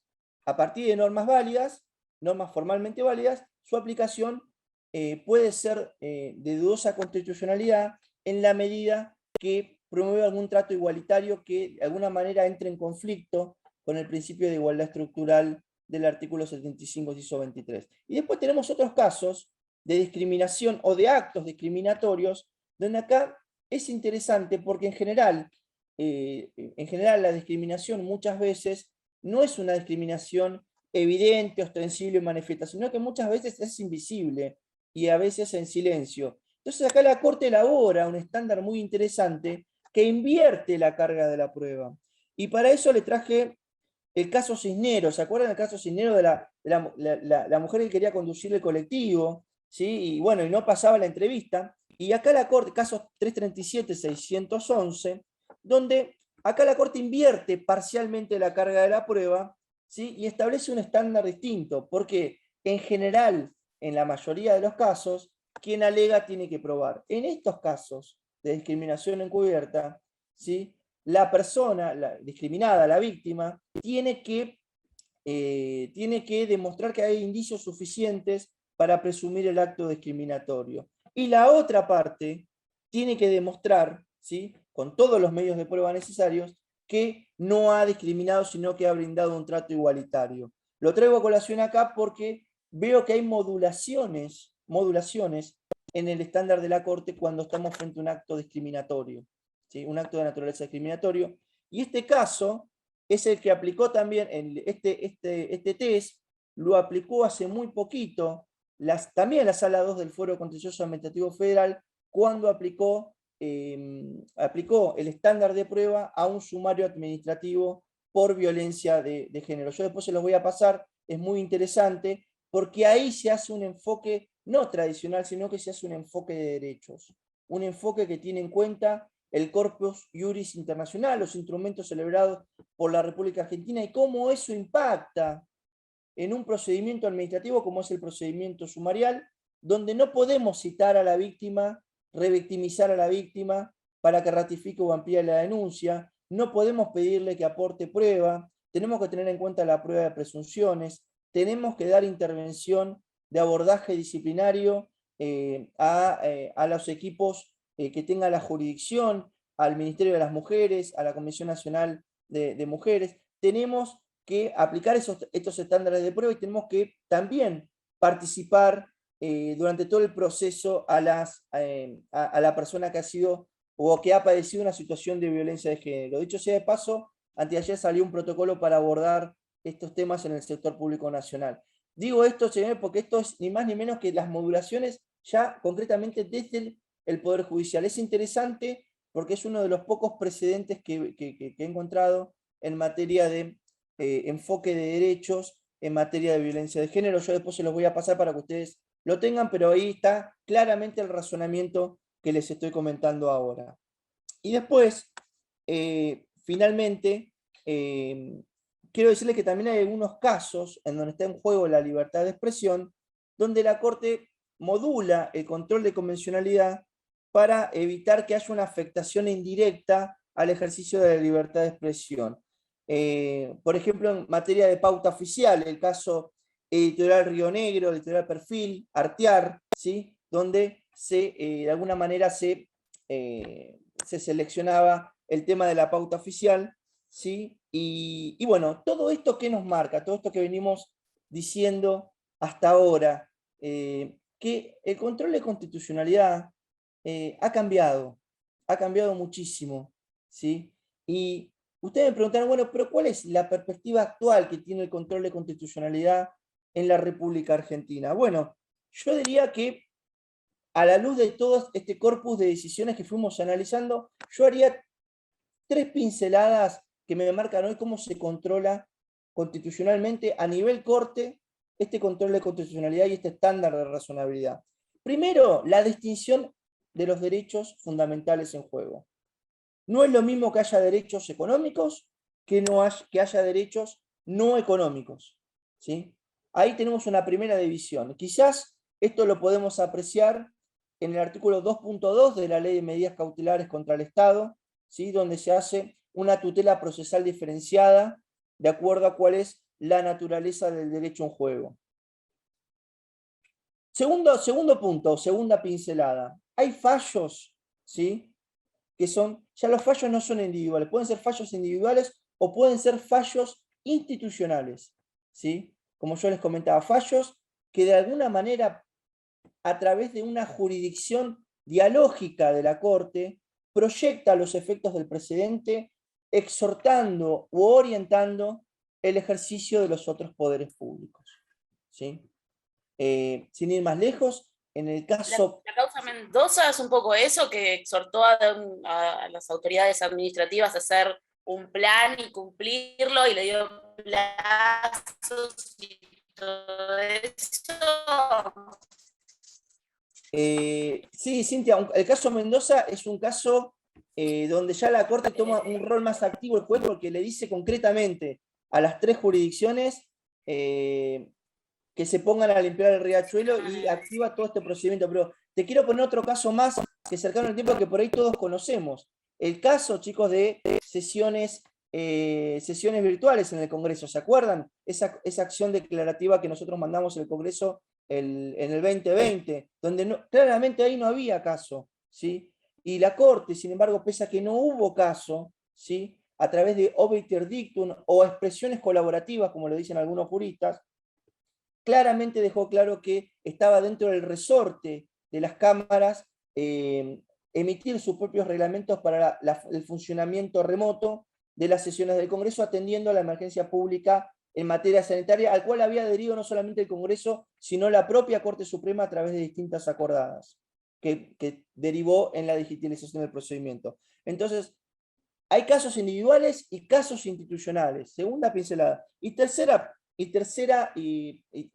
pincelada, o tercer matiz. Bueno, es la extensión del valor de la decisión. Y en este caso hay grupos, yo lo que quiero marcar es que hay una marcada dirección de la Corte Suprema de Justicia en materia de sectores vulnerables de la población, ¿sí? Cuando la Corte tuvo que hacer un análisis sobre el artículo 75, inciso 23, sobre sectores postergados históricamente, procurando una igualdad estructural, ha de alguna manera privilegiado, digamos, estos sectores que están en desventaja, digamos, no solamente desde el punto de vista histórico, sino también desde un punto de vista sociocultural y económico, ¿sí? Y en estos casos, les traigo el caso, sin ir más lejos, el caso CEPIS del año 2016, ¿se acuerdan? ¿Sí? Donde se revisaron las resoluciones del Ministerio de Energía y ahí la Corte fijó un estándar muy concreto,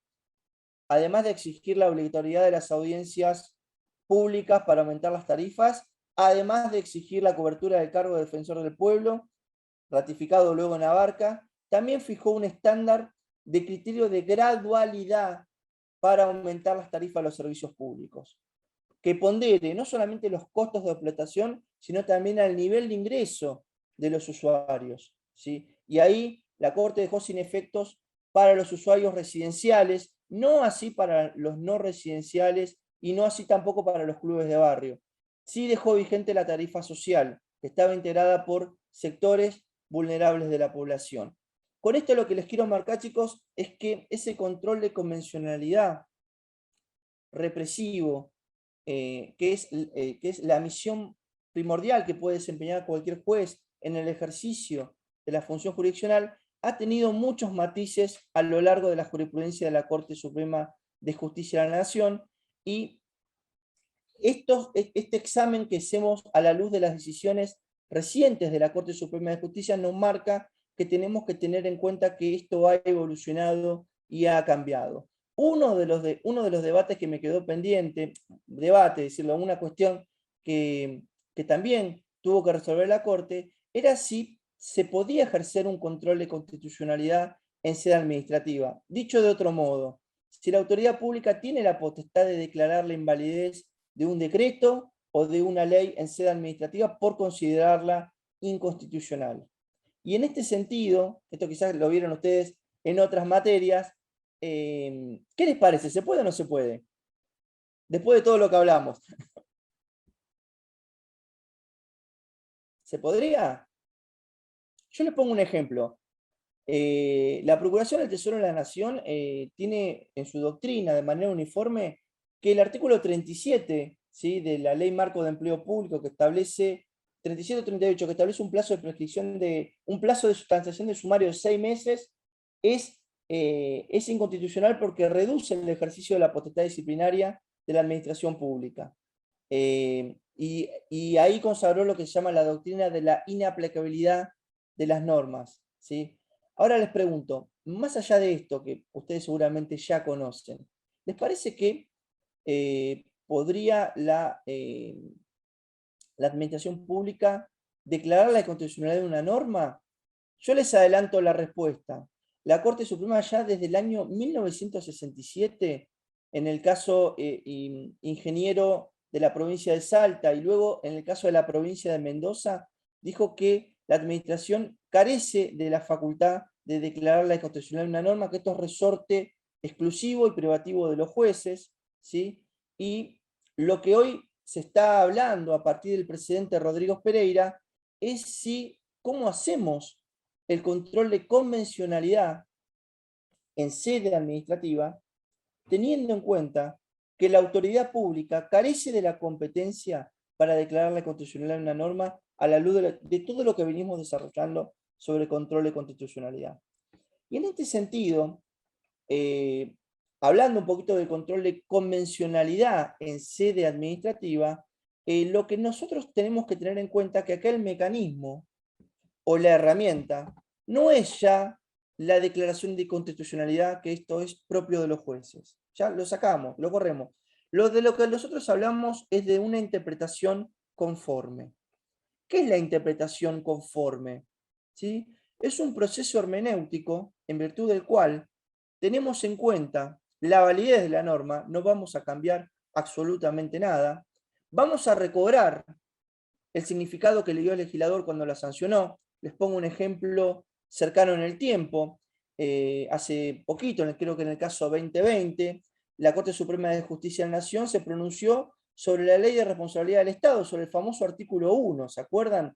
Que hablaba de que no se podía aplicar sanciones disuasivas a los funcionarios públicos. Entonces ya saltamos, hubo todo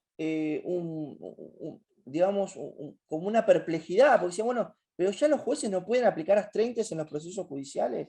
Estaba esa duda latente, a tal punto que esa duda llegó a la Corte, y la Corte hizo un proceso hermenéutico y recuperó el sentido de la norma. Dijo, mirá, cuando yo hablo de sanciones disuasivas, no estoy hablando de sanciones combinatorias. Las sanciones combinatorias son las que están en un proceso judicial y las que tiene el juez para procurar el cumplimiento de una sentencia. Eso está regulado por el derecho procesal, que como todos nosotros sabemos, son poderes no delegados de las provincias a las naciones, son regulaciones propias de las provincias. De lo que estamos hablando acá son de sanciones disuasivas. Por ejemplo, las sanciones que establece la Ley de Defensa del Consumidor en el artículo 52, cuando tiene que multar a un proveedor por quebrantar deberes inherentes a la relación de consumo, ¿sí? Pero ahí la Corte no declaró la inconstitucionalidad de la norma, la Corte recobró el sentido que tenía el legislador y ahí recobró la exposición del miembro informante del Poder Ejecutivo que elevó el proyecto de ley al Congreso. ¿Qué quiero decir con esto? Que la interpretación conforme requiere de una tarea de hermenéutica jurídica de nuestra parte como operadores, en virtud de la cual nosotros tenemos que rescatar, digamos, una interpretación que sea consistente, coherente y que se acerque con el mayor grado posible al techo que tenemos hoy en el sistema americano de derechos humanos, al corpus juris americano. ¿Y cómo hacemos eso? Ustedes me preguntan. ¿Cómo lo hacemos si no podemos declararle constitucionalidad a una norma? Bueno, acá lo que se sugiere es la utilización de algunas herramientas en materia de hermenéutica jurídica, para lograr ese control constructivo de convencionalidad y para lograr esa interpretación conforme. ¿Cuál es la primera herramienta? Y esto lo desarrolla con mucha claridad el doctor Néstor Sagüez, ¿sí? que se dedicó mucho a estudiar este tema del control de convencionalidad. Yo les he compartido algunos artículos que tiene desarrollos recientes a la luz de la jurisprudencia del Sistema Americano de Derechos Humanos. Bueno, ¿cómo es esto de la interpretación conforme? Bueno, la interpretación conforme, en primer lugar, la primera herramienta que tenemos es lo que se conoce como selección de interpretaciones. Por ejemplo, les pongo un caso reciente, un caso con decisión de corte. Ustedes saben que nosotros el debido proceso adjetivo lo tenemos regulado en la ley 19.549 y que consiste en el derecho a ser oído, a ofrecer, a producir prueba y a tener una decisión fundada, a lo que le sumamos el derecho a la vista y el derecho a los recursos. Esa es una interpretación que surge de la propia ley.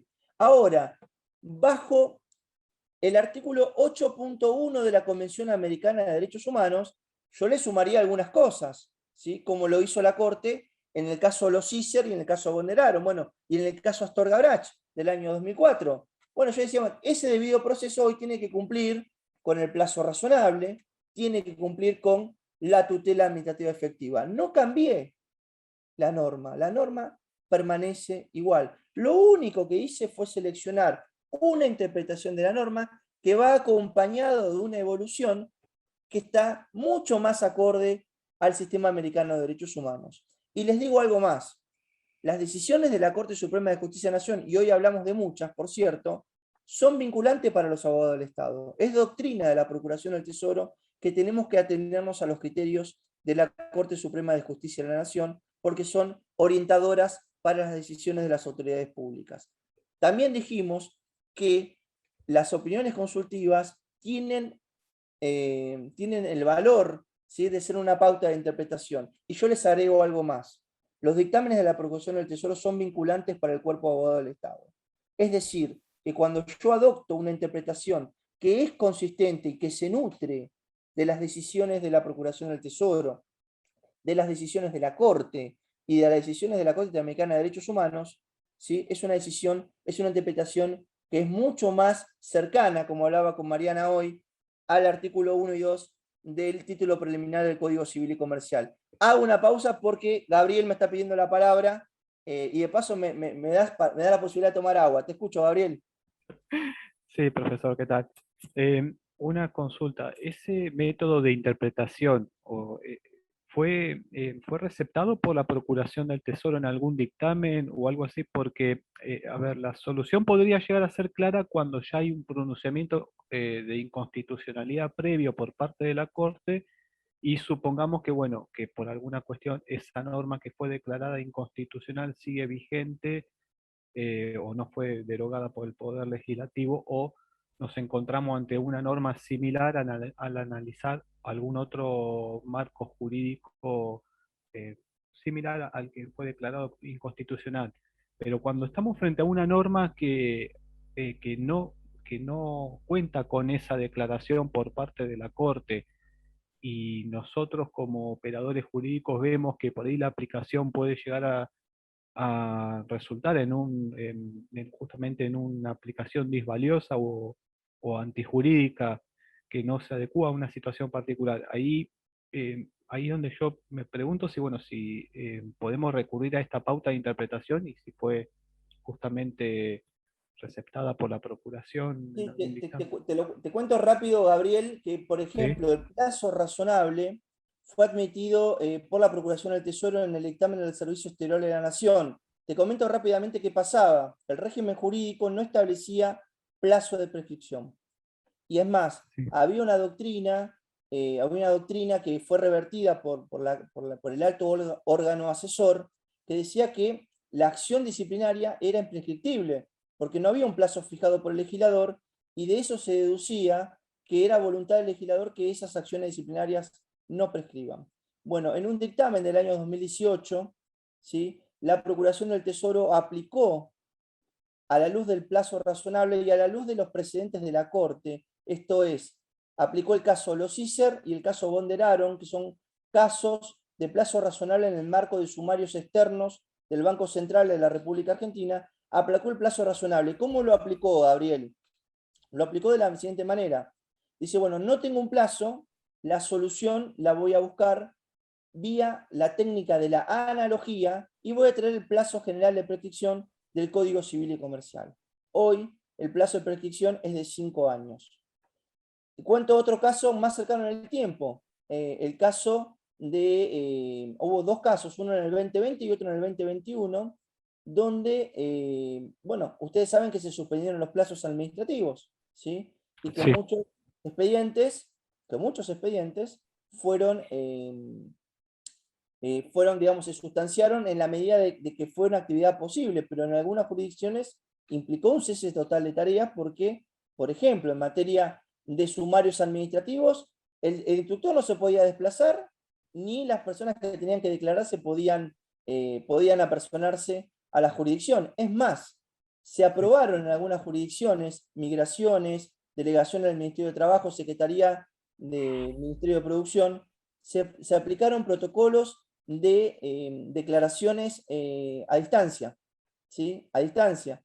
Y vos sabés que la Procuración del Tesoro acá aplicó también el caso Losicer para ponderar la circunstancia de la emergencia pública y la suspensión de plazos y su incidencia en la duración de un sumario administrativo, ¿sí? A la luz de que eso implicaba una restricción en el ejercicio, en la duración de un proceso, en este caso un proceso administrativo sumarial.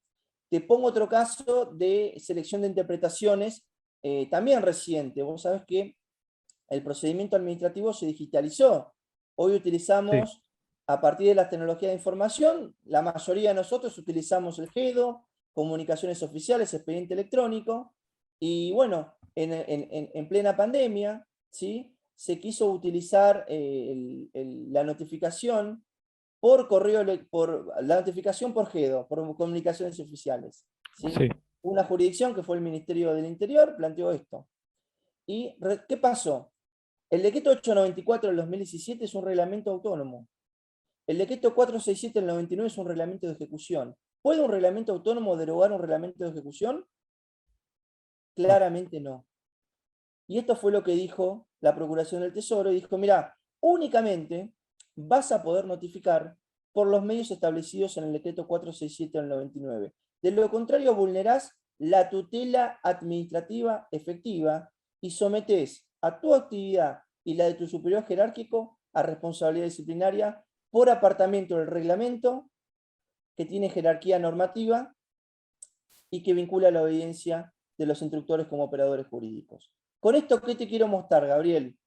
Que la Procuración del Tesoro tiene receptado en sus dictámenes a la tutela administrativa efectiva, al plazo razonable, a la motivación, a esto que conversábamos con Mariana al comienzo de nuestro encuentro, a la interpretación a la luz del Código Civil y Comercial por aplicación analógica. Con esto, ¿qué te quiero decir, Gabriel? De manera sencilla y reduciendo la complejidad, que al momento de elegir una interpretación, yo puedo elegir una interpretación literal apegada a un texto reglamentario. En el caso de nuestro decreto Ley 19.549, dictado en tiempos de ruptura constitucional, es una interpretación, un debido proceso limitado. O puedo agarrar uno que sea consistente con la Convención Americana de Derechos Humanos a la luz de los precedentes de la Corte Interamericana, la Corte Suprema y los dictámenes de la Procuración del Tesoro. Y esto no le quita validez a la norma y no implica que nosotros declaremos la inconstitucionalidad. Con esto también te quiero agregar dos cosas. Hubieron dos posiciones con relación a la inaplicabilidad de las normas. La primera, que era un poco más conservadora, era que la administración tenía que cumplir igual con la norma y pedir la derogación de la norma en el Congreso. Y si era un reglamento, derogarlo. La segunda, si más cercana en el tiempo, hay un caso ahí del Banco Central de la República Argentina y un caso de Policía Federal con cuestiones de género, ya se hizo una interpretación conforme a la luz del corpus juris de la Convención Americana de Derechos Humanos, y en el caso puntual de género, a la Convención contra toda la forma de discriminación de la mujer de la Convención Belén de Pará. Pero, ¿qué te quiero decir con esto, Gabriel? Esto está ahí, lo tenemos que visualizar, y tenemos que ver qué hacemos, porque nosotros somos los que vamos a elegir la interpretación para proponer una solución jurídica. El abogado que dictamina, el abogado que defiende el Estado, el abogado que tiene que elaborar un informe, tiene que tener en cuenta que tiene estas herramientas disponibles para poder darle a su trabajo un mayor volumen desde el punto de vista del razonamiento jurídico, de la argumentación, a la luz de estos criterios actuales. No sé si te di una respuesta o agregué más confusión, Gabriel. No, me respondió perfectamente. Yo también le preguntaba más que nada pensando en que por ahí este método de interpretación, bueno, a partir de la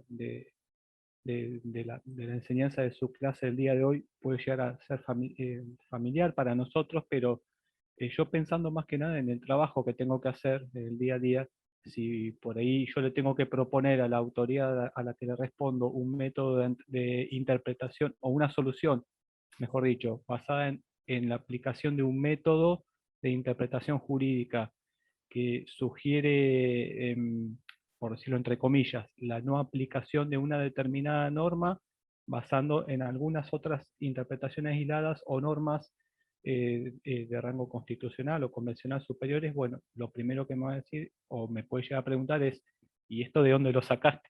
Perdón, hablando en criollo, ¿y esto de tenés dónde lo razón, sacaste? Gabriel. Porque por ahí ellos Yo sí no están estoy llamando a la familiarizados con el desobediencia. término. Quiero ser Sí, claro, sí. Gabriel, no estoy llamando a la desobediencia, quiero ser claro con esto. En un proceso de hermenéutica jurídica, uno construye la solución. Hay muchas formas de construirla. Podés construirla de manera clásica o podés construirla con herramientas que te da la propia jurisprudencia y demás. La decisión, por supuesto, es del abogado del Estado. Lo que sí te digo es que una decisión que va acompañada o es consistente con criterios de la Procuración del Tesoro, por lo menos para lo que trabajamos en el Cuerpo de Abogados del Estado, y esto es obligatorio por la Ley 12.954.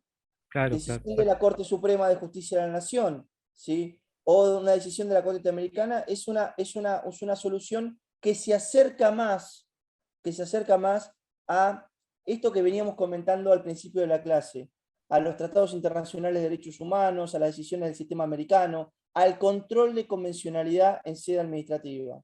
¿Sí? Un control de convencionalidad que, vuelvo a reiterar, no es una declaración de inconstitucionalidad en sede administrativa, porque esto claramente, por los precedentes que le mencioné, no lo podemos hacer. Es una interpretación conforme, una interpretación que se nutre de los criterios interpretativos de otras autoridades que inciden en el marco de la decisión que se tiene que adoptar. Pero bueno, es para seguir debatiendo, Gabriel. Te cuento que los constitucionalistas no se pusieron de acuerdo con esto, los administrativistas tampoco, así que es una cuestión que yo les traigo acá para que reflexionemos y para que pensemos que esto también está ahí sobre la mesa. Bueno, recientemente yo les voy a pasar ahora, la doctora ahí Juan dio en la tecla porque dice, ¿qué pasa con Fontevecchia?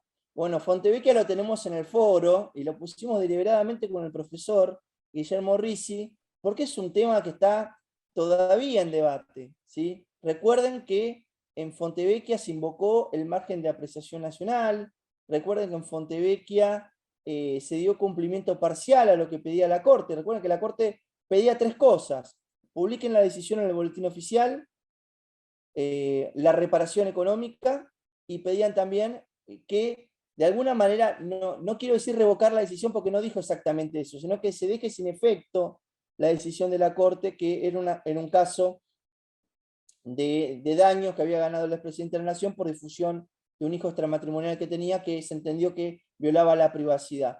Bueno, en este caso sepan que el tema de la reparación no se cumplió, y el tema de dejar sin efecto lo que se hizo, el caso Fontevecchia del año 2017, en el 2018 vino la Corte Interamericana, se constituyó en la República Oriental del Uruguay, en una audiencia de supervisión, y ahí dijo que, y ahí de alguna manera ofreció una solución intermedia, que era que se deje sentado, digamos, en algún lugar, que la Corte Suprema lo hizo en una acordada, que esa decisión iba en contra del criterio de la Corte Interamericana de Derechos Humanos. Pero bueno, esto lo vamos a debatir in extenso en la semana, en el debate, pero bueno, tenemos una base importante porque ya sabemos cómo funcionan los tratados internacionales de derechos humanos, cómo se incorporan, qué lugar ocupan entre la pirámide jurídica, qué son las obligaciones jurídicas del Estado, cómo funciona la competencia de la Corte Interamericana de Derechos Humanos, cómo es el control de convencionalidad dentro de la evolución de su jurisprudencia, y cómo lo hacemos acá en la República Argentina. Yo creo que el punto ahí, el punto número 1, el eje número 1, tiene muchísimos temas más, que solo dar el tema del control de convencionalidad nos llevaría 5 clases, por lo menos. Pero no, con el doctor Guillermo Risi apuntamos a elegir los temas que son más relevantes, y también teniendo en cuenta que ustedes ya tienen una base de otras materias. Yo he revisado el programa y ustedes han visto, por ejemplo, derechos sociales, económicos y culturales, han visto tratados internacionales, es decir, que estos contenidos nosotros los vamos a recuperar y nos vamos a apoyar en esos aprendizajes. Pero la idea es traerle un poquito en cuál es el estado actual de la situación y cómo podemos pensar este tema desde distintos puntos de vista. Quedan 10 minutos de clase. Yo quisiera darle la palabra al profesor Guillermo Risi, que tuvo la amabilidad de acompañarme durante estas 2 horas. Espero no haberlo aburrido y por supuesto dejar abierto un espacio para las preguntas y la duda de todos los colegas. Nosotros somos conscientes que estamos ante abogados del Estado, con trayectoria, con conocimientos. Para mí realmente es un privilegio estar acá hoy. Créanme, chicos, que para mí es un privilegio y voy a disfrutar mucho estos encuentros académicos con ustedes. Así que, Guillermo, te cedo la palabra, aunque sea para que te presentes 5 minutos, y después escuchamos a los colegas, si te parece. Querido Leandro, soy yo el agradecido, la verdad, fue un disfrute de tu clase, y es cierto lo que remarcaba sobre el final, estamos todos entre colegas, y eso, aparte de ser un privilegio, también nos pone la vara bastante alta, ¿no? Así que vamos a hacer lo posible por acompañarlos y porque nos acompañen también en esta senda. Bueno, yo trabajo más que nada con el derecho público provincial en la provincia de Buenos Aires, así que con más razón me gustó mucho tu clase y también me gustó mucho el hecho de compartirla, ¿no? Porque hubo varias intervenciones, todas muy acertadas, y la verdad que quería dejarte más que nada un agradecimiento a vos. Es un equipo que hace poco, que hoy está debutando, pero que hace poco que estamos trabajando juntos, y creo que en este tiempo ha sido bastante fructífero, al menos eso es lo que yo he gozado, y espero que el trabajo que hicimos les sirva acá a los compañeros y a las compañeras que nos están acompañando hoy, porque la verdad que lo hacemos para ustedes y al mismo tiempo lo hacemos para nosotros, porque también somos bastante egoístas y es como que queremos seguir aprendiendo todo el tiempo. Así que esperemos que podamos avanzar con esta materia. Y como bien decías, es cierto que también este sea un ámbito de recuperación de lo que vienen, de lo que han visto, y por qué no de discusión y de debate también, ¿no? Quizá muchas cosas a esta altura de nuestra carrera y de nuestras vidas vamos a tener tiempo de leerlas en algún libro, pero estos encuentros deberían servir también para alguna especie de opinión crítica o de debate siempre constructivo. Así que nada, yo agradecerte yo a vos más que otra cosa. Y agradecerle a las autoridades de la ECAE, a Tomás que está ahí, y a todas las personas que nos acompañan y que nos tienen una paciencia tremenda.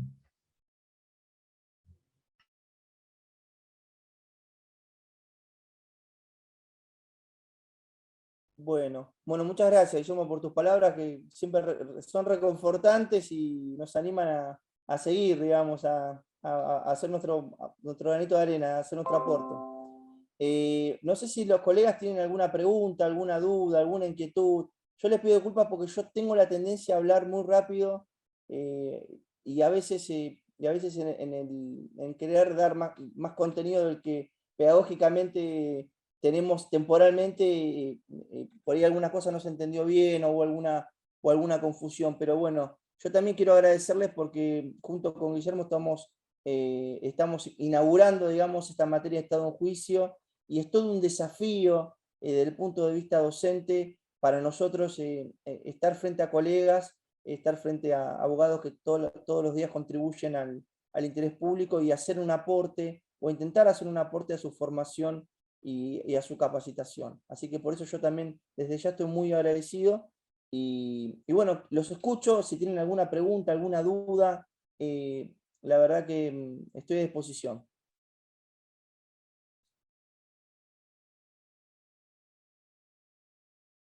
Ya pobre lo debo haber aburrido, Guillermo. No, yo creo que también hay que considerar no solo las 2 horas, sino también el hecho de que los puntos que has dejado abiertos son para una discusión bastante larga.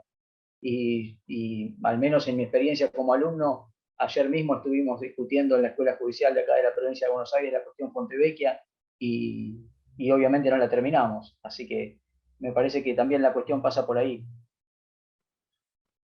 Así que bueno, los invito creo que el foro se habilita hoy y yo les voy a pasar un material para que ustedes lo tengan, no es para que nosotros les hemos enviado las lecturas con el doctor y también tenemos la bibliografía del programa, del diseño curricular del programa, que también nos vamos a apoyar en eso, pero después les voy a enviar para Gabriel o para los colegas que estén interesados estos dictámenes que toman el control de convencionalidad en sede administrativa para que ustedes los tengan ahí.